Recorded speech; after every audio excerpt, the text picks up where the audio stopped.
Hey, what's going on, everybody? Today, we are going to talk about everybody's favorite subject, marketing for deals. So marketing for off-market real estate deals. And this is like the big question, right? How do I get more leads? How do I get more deals? How do I find better leads, like deeper discounts? How do I buy better? How do I get in front of the right people? And the biggest thing that I've noticed over time, and I've been direct marketing to sellers for the last 5 or 6 years, is it changes a lot, right? It's always variable. The cheese is always moving. So what I want to do today is I want to talk about what's working for us right now and where I think that we're going potentially, and some of the changes that we've made recently with the coronavirus in the last 3 or 4 months, and what I've seen and noticed inside the mastermind group with all the other people that are spending, tens and even hundreds of thousands of dollars in marketing per month, per year. So we're going to do over $3 million in gross profit this year through our deals. And we do a ton of different marketing channels. And what I did before this presentation was I really dug in to see where our deals are coming from right now. Not like 6 months ago, not a year ago, right now, currently in September of 2020. So what I found was it's not as specific as it was years ago, if not even 6 and 9 months ago. I couldn't say that we found 60% of our deals through direct mail or 50% of our deals from online advertising.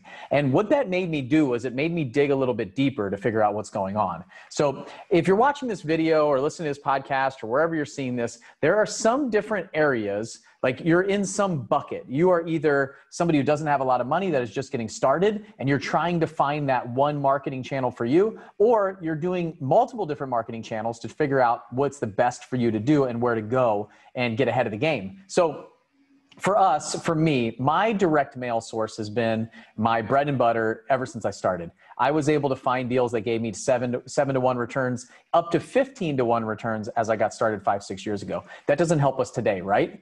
But what it does allow me to do is use the past data to look at future performance and where I think we're going. So what I found with direct mail is recently what we've done is we have moved from mailing to absentee owners and owner occupants because of the coronavirus. Owner occupants don't seem to be as interested in selling today. They still want to sell, but they don't want to sell now. So what we did was we put a lot of our efforts into the absentee mailers and really focused on the folks who have tenants that aren't paying rent right now, potentially. So, and there's a moratorium on evictions and all these things are getting more and more frustrated. So when you're marketing, try to put yourself in your avatar's shoes. So what does your avatar look like? For us, the absentee-owned avatar is typically potentially somebody who inherited a house, somebody who had something happen, some event that happened that they were given the house, right? They don't live there and they don't know what to do with it. Or it's typically a landlord that is either tired landlord, is done with the property, is getting fed up. Has to be some event that happened, right?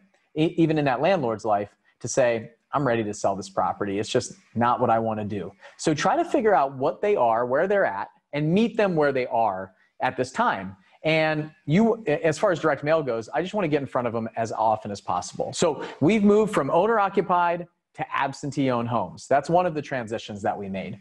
The second is a little bit about messaging. I don't think the messaging is like super important, like a lot of people might teach or talk about. I think you need a call to action, not a lot of words, not a lot of comment, not a lot of things on the card, right? And I like postcards because I can get in front of 2 to 3 times as many people with the same amount of money, and they're actually going to see the message. They have to see it to throw it away or put it in the recycling bin. So that's my thoughts on postcards versus letters. The letter, they actually have to open it to get upset with me, to see that it's me that's sending it to them. So the messaging on there, I want some sort of call to action, some sort of urgent notice, something that brings their attention there, and a big phone number that, or an email or a email address or a website, like whatever your call to action is, however you want them to come back to you. I want to talk to them on the phone. I want my people to talk to them on the phone, so I want them to call me. I do think what's interesting recently, as I was looking at our data for marketing, what I found is we want multiple approaches for these sellers to research us and get a hold of us. So before, I was actually highly against putting our website on our postcard because I didn't want them going to our website. I wanted them to talk to us on the phone. I didn't want them to do a whole bunch of research, have to input something, go find somebody else, Google us, find a competitor, things like that. I really just wanted them to call us. Well, they're going to Google your company name. They're going to Google your address. If they want to do the research, they're going to do it. So about 2 years ago, I broke down and said, fine, let's put our website on there. So now what I'm finding is it's a multi-pronged approach that's happening. So even if you don't have a lot of money to do pay-per-click ads or Google ads, Facebook ads, any of those kind of things, you can still put your organic website on there and grab leads that way. So what I'm finding is we're getting more organic traffic from our website, which is likely driven by our direct mail or some other form of marketing that we're doing, and not just SEO, like a lot of people think, is they're actually coming from a postcard or somewhere else. So when it comes to marketing, as I look at our deal tracker and I look and see what's come across, we have a pretty good mix of deals now. We have pay-per-click marketing from Google. We have our organic website, which is just somebody putting a lead in or calling us on our website phone number. We have direct mail. We have networking and referrals. So we have actual referrals from previous clients, real estate agents, other wholesalers in the area that can't move a property potentially, and built this kind of networking opportunity that's there that doesn't cost us any money. And also follow-up. So we are also doing some, before I move on to this, what I want to talk about is I want to talk about this ecosystem that you're creating. So when you're in marketing, you really are creating this, like, what does your footprint look like in all of these places? So I've coached some people before who said, my direct mail is not working. My pay-per-click is going through the roof. I'm doing amazing at pay-per-click. So they stopped doing direct mail. And what they found was that their pay-per-click sites weren't doing as well as they were doing before. Well, the reason for that is because when they were sending direct mail, those people were Googling them and finding their pay-per-click site and clicking on it and putting in their information. So when they stopped driving traffic to that pay-per-click site from their mail, their leads on their pay-per-click went down, and they couldn't figure out why that was. It was because we are in an ecosystem. We are building our footprint and driving traffic from multiple different areas.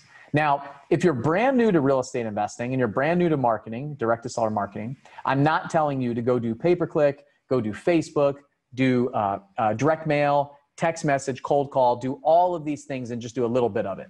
I do think that you need to go all in on your marketing channel, but figure out where else will they find you? What else are they going to see? Build out your footprint. So even if that's just an organic website that you create, that somebody can go find you there. And what are they going to look up? Maybe it's a Facebook page also that doesn't take a lot of money to invest in. It takes a little bit of time to start building it out. You know, what do you put on there? Some pictures, some information about you, some credibility items, and figure out what your footprint is going to look like and then start building it out. If you're more advanced and you're doing a lot of deals and you have multiple marketing channels, is think about how all of that drives your footprint. All the things that you're doing are driving to each other. So to take it one step further, what I found, the reason why all of this came up as I was doing my research on our marketing is because we're also doing text messaging, we're sending some voicemails, we're cold calling people, and we're doing all of these things, and we're figuring out how it all plays into each other, how you can use all of these different channels to kind of manipulate and maneuver that person where you want them to go, and how you want them to reach out to how you want them to receive your message, your call to action, right? So for me, I don't like to talk on the phone. If you called me or sent me a ringless voicemail, I'm not going to call you back. But if you text me, I'm probably going to respond. There might be somebody else who's a little bit older who doesn't want to send a text message, might not even know how or be interested in that, but will answer their phone or call you back on a ringless voicemail. So you've really got to test and adjust and work this ecosystem, really figure out what you're doing, sit down and think about it and build out a marketing plan to go forward and how you're going to do it. So what I wrote down is some of the lessons that I've learned over the past few months, researching this and figuring out where we're going and what's working right now, is to be in more than one place. So don't put all your eggs in one basket, kind of drive people into different areas and have a footprint. Really know what your footprint looks like and figure out how are you intentionally doing that going forward. These sellers are looking for you. They're asking questions. They're trying to figure out what's happening and what's working and what's not working, right? How they want to be talked to. And then if you don't have a lot of money, figure out what are you going to do? And for me, my recommendation is you just grab a couple of zip codes that are producing at the highest volume and you figure out how to dive really deep into those areas and do a deal or two and then start building out from there. if you're experienced and you have a lot of money, then if you're doing mail, you've got to also be doing pay-per-click and some online marketing and advertising. We're somewhere around, like, the majority of our deals come from those two channels, and it's likely that our mail is driving the online ads and clicks and things like that. It's just a way to push people over to us to figure out who we are and where to look. And so you've really got to think about that. What are you doing in that space, and how are you? If you're not doing pay-per-click ads and you're spending a ton of money on Google, on direct mail, what's probably happening is they might be finding your card, Googling something, and then going to a competitor's site. You're probably actually fueling a lot of our deals and a lot of our leads, especially really motivated leads, right? I love the online leads. We don't get a ton of them, but they definitely come more motivated. They're looking for you, right? You're not looking for them. So with all of this said, marketing it's a constantly evolving and adjusting thing. You're going to have to test things, and you have to track really closely. We talk a lot about KPIs at Seven Figure Flipping. We talk a lot about tracking your numbers, knowing your numbers. And the reason for it is to determine how things are working. But what you also have to realize is that a lot of these things are fed by something else. Like if they are Googling you and it's a PPC lead, it's a pay-per-click lead, and you do that deal, you've got to sit at the table with that seller. The biggest tip that I can give you is sit at the table with that seller and ask them how they found out about you. What was the keyword? You can look in your Google Analytics to find out the keyword that they search. Did they search your company name already? Or did they search buy my house fast in your city? Like that, those are two different searches. If somebody Googled your company name, they found out about you somewhere else. And so when you talk to them, and I've sat down at that same exact table and asked the seller, how'd you find out about us? And they said, I got a postcard from you. And it was a Google lead in our system. And if I didn't do that, I would have had no idea, and I would have thought it was a pay-per-click lead. You've really got to dig all the way down to the true source of these to figure out your marketing. So why am I talking in such kind of generalities and marketing and things like that? Is everything is changing right now. There's lots of different channels. Things are changing. Things are adjusting. There's going to be a new opportunity coming in the next few months, the next 6 months, 12 months, year and a half, who knows? Like, it's coming. It is going to become a buyer's market, not a seller's market again, right? We're already seeing that. It's moving. Right now, there's hardly any inventory as I give this presentation. There's like no inventory. Prices are up higher than ever. And if you have a deal and you're flipping a house right now, you can sell it for top dollar. It's just the way it is. It's not going to be like that for a very long time going forward. So what are we doing inside my company right now? And what should you be doing inside your company? You should be trying to figure out where we're going.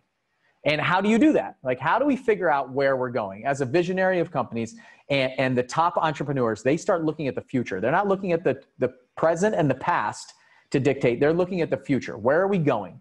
And to do that, what I do is I surround myself with other people who were coming up with ideas, and we're thinking about, okay, if this happens, then what's going to happen? If this happens, then what's going to happen? If there's a ton of foreclosures and they just flood the market and it becomes easy to find deals and it becomes a buyer's market, right? And now we can just pick. What are we going to, we're wholesalers that market directly to sellers. What are we going to do?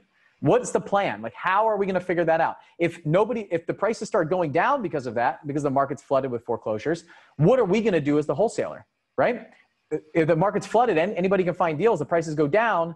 Now the flippers aren't buying from us as much as they were before. They're going to buy from REOs, banks, brokers, things like that. Maybe a little bit from us, but we can't dictate the price. We can't, make bidding wars and all this stuff and sell them as like we can right now. So how do we figure that out? So what I did was I asked my good friend Ryan Smith, and I just had him on the podcast with me on the Seven Figure Flipping podcast, and I asked him to come to Flip Hacking Live and talk about what he thinks. This guy runs a marketing company called Leadsmith. He does marketing for hundreds of real estate investors all over the country, me included, really good friend of mine. And I asked him what he thinks the top marketing channels going forward are. Like, what does he think if he could project 6 months, 12 months out? What is the top marketing channel gonna be? Because all we do is we sit around and we talk about what's worked the last 6 months or the last year or the last 2 years. And we spend so much time trying to figure out what other people are doing to get deals. What we're not doing as real estate investors is trying to figure out, like, how can we train ourselves now for how we probably are going to get deals 3 to 6 months from now? And if we can start doing that, like the big epiphany that I want you guys from watching this video or listening to this podcast is, what do you need to do right now to get prepared for 3, 6, 12 months from now? Like, stop worrying about what everybody else was doing and start worrying about what you need to be doing and how you can train yourself, how you can learn that thing, or find the person who already knows how to do that thing and plug into them and start predicting what's going to happen so we could try these new marketing channels. And when the cheese moves, we're like there ready to pounce on it, right? And we're not, because what I find what always happens is we talk about 6 months, 1 year ago, 2 years ago, and we're constantly catching up. And a lot of times we're too late. We're too late to the party. The money's already gone. The money's already been collected by everybody. And this is how business works in general, right? You can't be too late. So I asked Ryan Smith to come to Flip Hacking Live, which is our event in October. Obviously, it's virtual. Anybody can attend. You need to get your tickets. If you haven't got your tickets, go to fliphackinglive.com and grab your tickets. But I asked Ryan to come and talk to us about what he thinks is going to be coming up. Like, what are the top channels that he believes are coming up, and how to learn those things. Like, what do you need to know about those and start building the foundation now? So I have some ideas, and I know that him and I talked offline a little bit about it, but I'm going to save this for October. Like, his presentation is probably going to be one of the ones he presented last year on niche marketing, and he gave away the farm. Everything that was niche, all the little tips and tricks that he does to find huge deals for us. We just did 2 deals with him. One of them was a $45,000 fee. The other one is almost $50,000 fee. This guy finds really, really good deals in our area. And these are deals that we weren't even marketing to. And we have a huge direct mail list. We market online. We did not find these at all. They weren't on our list. They didn't show up in our database. They were driven from his marketing. Really niche down stuff. So I know that this presentation is going to be massive for everyone that attends Flip Hacking Live. So make sure that you get your ticket. Like, this is a quick down and dirty with marketing. I think what you need to do is you need to figure out where we're going, not where we've been or where we are right now, is figure out where we're going and figure out how to get there first. The people that were the first ones to start text messaging, we're seeing a ton of deals, and then it becomes hard, right? More people jump in, more people join into the movement, and then next thing you know, it becomes mainstream and you got to go somewhere else. Like, when I was doing direct mail 5 years ago, I just went bigger than anybody else in my city, and I was making $7 for every dollar, $15 for every dollar on some channels, and I was cleaning up, right? And now those margins are starting to go down, down, down, down, down. We still do direct mail. We still make money from it, but the margins are way tighter than they've ever been. And I'll be the first one to admit that they are. And so we have to figure out more creative ways. So now we're combining direct mail with text messaging, with voicemails, with grabbing the phone number, skip trades, like hitting them in 3 or 4 different areas where we can put in a little bit cheaper methods to get in front of them. And then also add on pay-per-click and Facebook and some of these different things that we're doing to produce the same amount of deal volume that we were doing last year, the year before that, the year before that. So it's not like we're doing 10 times the deals. We're just trying to figure out how to do the same number of deals and squeeze more money out of each one. So we're having to get more creative. And I know all of you out there are looking for the next, like, what's the next marketing thing? Don't be late. Show up to this event. I gave Ryan Smith the massive challenge in about 30 minutes at this event, Flip Hacking Live, to share with you the things that he thinks and he knows, like, where we're going. And I'll tell you, there's not somebody better out there that could prepare us for this than him. He is in the trenches. He runs data and numbers for lots of different real estate investors at a very high level. So I'm pumped up about this. I'm really excited. Don't wait. Get your ticket right now. Go to fliphackinglive.com, and I'll see you guys at the event. And I'm really looking forward to this. I think that there's a new opportunity coming. There's a wave of something coming. We are definitely moving towards a buyer's market, and we got to be smart. We got to be smart about our marketing. And marketing is the thing. There's going to be a couple presentations that we give on marketing, where to find deals, and then how to maximize those deals with the sales process and the negotiation and all of those things. So I'll see you guys at Flip Hacking Live this year. And I hope you enjoyed this podcast, this video, wherever you're consuming this content. And hopefully subscribe, like it, leave us a comment, rating, review. If you really enjoyed it, take a screenshot, share it on your social media at Bill Allen REI. And I will see you guys on the next one. Bye.